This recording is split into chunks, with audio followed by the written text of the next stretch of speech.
guy named Louis Mayrand in a Shawnee Gun Club, and they lost everything in the Depression.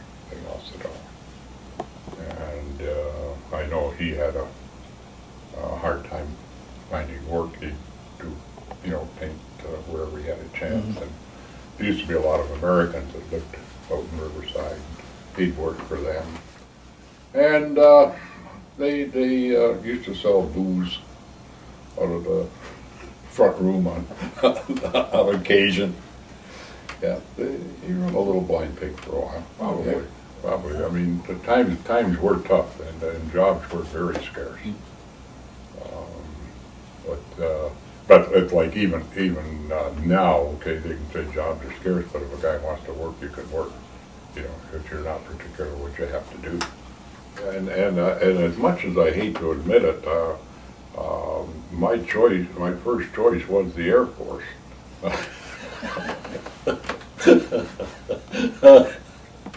Because them guys looked like they had it pretty soft, and I thought, boy, that's for me, I think.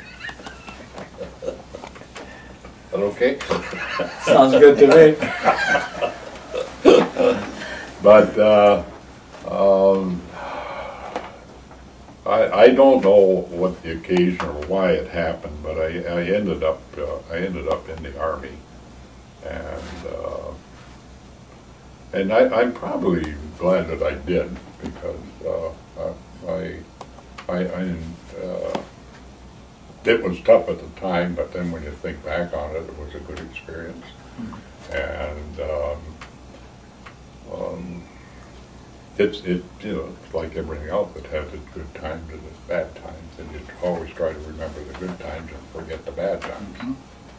But there was also, aside from rifles, you had gas mask or respirator training and stuff like that. They put you in rooms with gas, and you got to sniff and know what it was all about.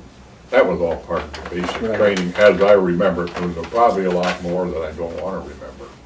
Well, okay. First of all, you have to go from your basic training to your advanced training, and then your tradesman training. So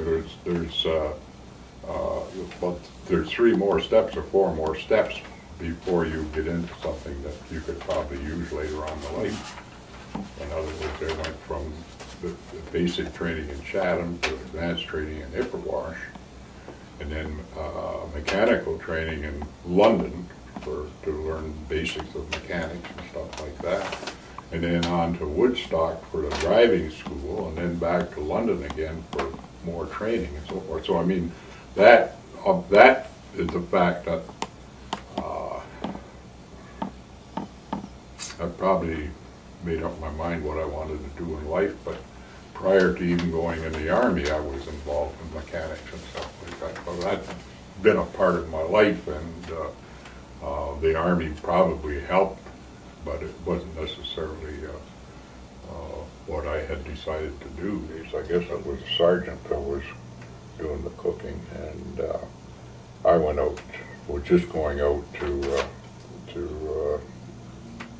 either get my food or whatever, and a shell landed in the courtyard at that time in the barnyard. I turned, and that's when I got hit from the shrapnel from the shell. And the sergeant was killed? Yeah. I've seen the effects of those B-2s and the damage that they did, and plus I was in England when they flew over and bombed.